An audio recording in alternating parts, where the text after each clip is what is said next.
Assalamualaikum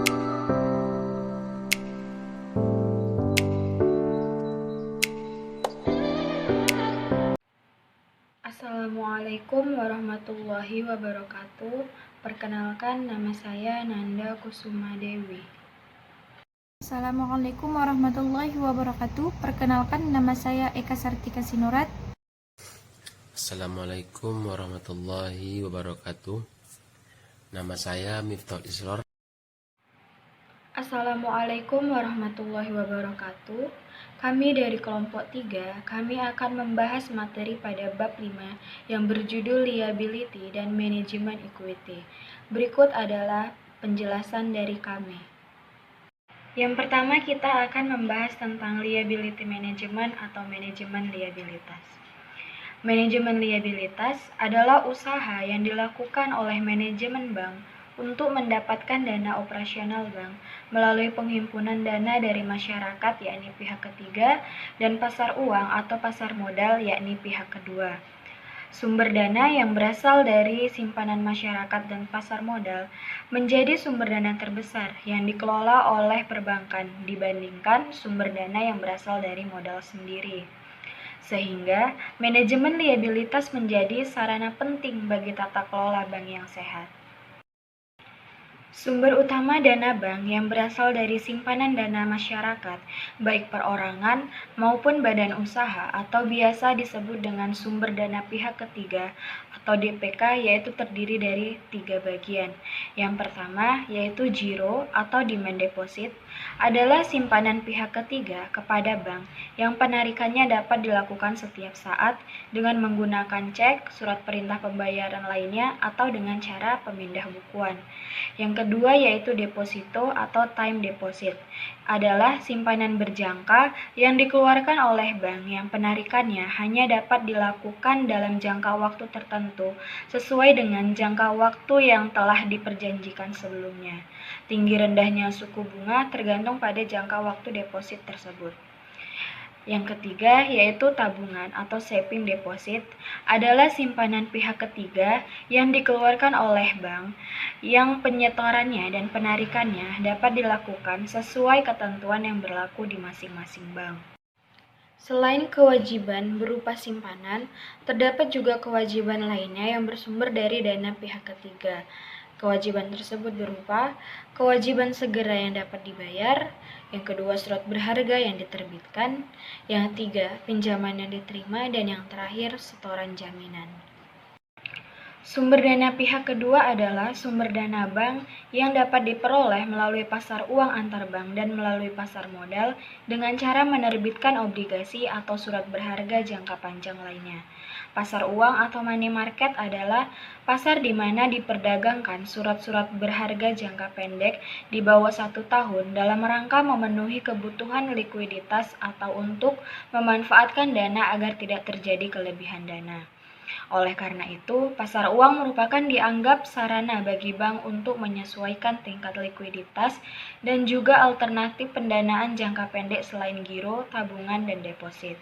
Instrumen pasar uang yang tersedia di pasar uang antar bank atau PUAB dapat berupa commercial paper atau CP, promissory notes atau promise, obligasi, bankers acceptance, dan surat-surat berharga lainnya yang sejenis. Saya akan melanjutkan presentase dari teman saya, yaitu tentang equity management. 1. Pengertian equity management. Secara umum, ekuitas atau biasa disebut modal bank didefinisikan sejumlah dana yang diinvestasikan oleh pemilik bank pada waktu pendirian bank, yang dimaksudkan untuk membiayai kegiatan usaha bank atau dana yang berasal dari pemilik atau para pemegang saham, ditambah dengan agio saham dan hasil usaha yang berasal dari kegiatan usaha bank. Berdasarkan PSAK, pos-pos yang termasuk dalam komponen modal antara lain: A. Modal disetor, B. Tambahan modal disetor yang terdiri dari agio, sumbangan, dan selisih kurs, C. Selisih penilaian kembali aktiva tetap, D. Laba atau rugi yang belum direalisasi, E. Pendapatan komprehensif lain, F.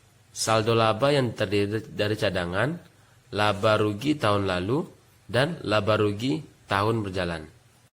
Sedangkan klasifikasi modal bank yang merupakan sumber dana pihak pertama terbagi atas modal inti dan modal pelengkap.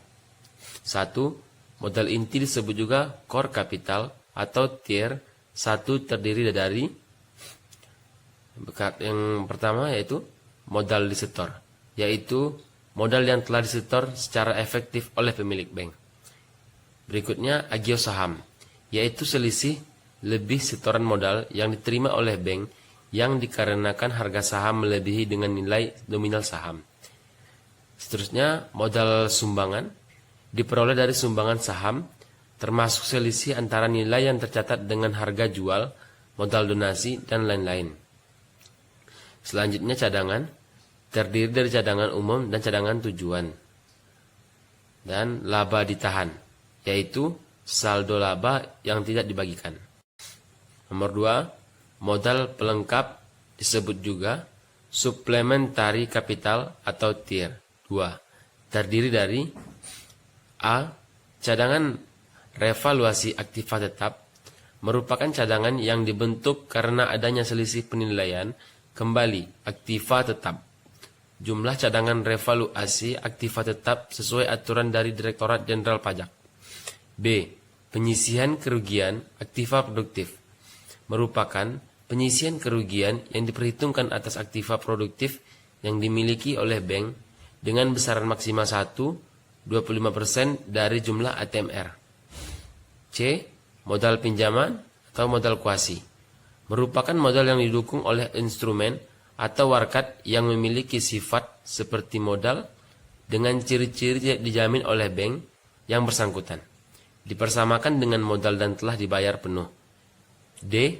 Pinjaman subordinasi. Pinjaman subordinasi merupakan jenis pinjaman yang hanya dapat dilunasi setelah kewajiban-kewajiban bank telah dibayar. Pinjaman subordinasi ini sifatnya hampir sama dengan modal. Baiklah, selanjutnya akan disambung oleh teman saya. Perhitungan pemenuhan kebutuhan modal minimum. Tingkat kecukupan modal bank dinyatakan dengan rasio kecukupan modal atau capital adequacy ratio atau CAR. CAR adalah rasio yang membandingkan antara jumlah modal bank dengan sejumlah aktiva yang dimiliki. Melalui rasio ini akan diketahui kemampuan penyangga aktiva bank, terutama kredit yang disalurkan dengan sejumlah modal bank. CAR diukur dengan 1. Membandingkan modal dengan dana pihak ketiga. Perhitungan ini merupakan rasio modal dikaitkan dengan simpanan pihak ketiga, baik giro, tabungan, atau deposito. Rumus: modal inti dan cadangan per DPK sama dengan 10%. Dari perhitungan tersebut diketahui bahwa rasio modal atas simpanan cukup dengan 10%. Rasio ini sudah cukup untuk menilai tingkat kesehatan modal bank. Bank Indonesia memberikan penanaman tingkat kecukupan pemenuhan modal ini dengan istilah kewajiban penyediaan modal minimum atau KPMM. Besaran minimum kecukupan adalah 6% untuk sektor syariah dan 8% untuk konvensional. 2. Membandingkan dengan modal aktiva beresiko perhitungan. Kecukupan modal minimum yang didasarkan pada aktiva tertimbang menurut rasio atau ATMR merupakan rasio modal terhadap aktiva yang terdapat pada neraca on balance sheet dan aktiva administratif off balance sheet. Pos-pos aktiva yang diberikan bobot resiko didasarkan pada kadar resiko yang terkandung pada aktiva tersebut atau bobot resiko yang didasarkan pada golongan nasabah, penjamin, sifat agunan, serta besarnya penarikan kredit. Rumus: modal inti dan cadangan per ATMR dikali 100%. Nilai ATMR diperoleh dengan cara mengalihkan nilai item pada neraca aktiva produktif atau administratif dengan bobot risiko. Demikianlah video presentasi kami. Lebih kurangnya kami mohon maaf. Semoga apa yang kami jelaskan dapat menambah pengetahuan teman-teman semua. Atas perhatiannya kami ucapkan terima kasih. Wassalamualaikum warahmatullahi wabarakatuh.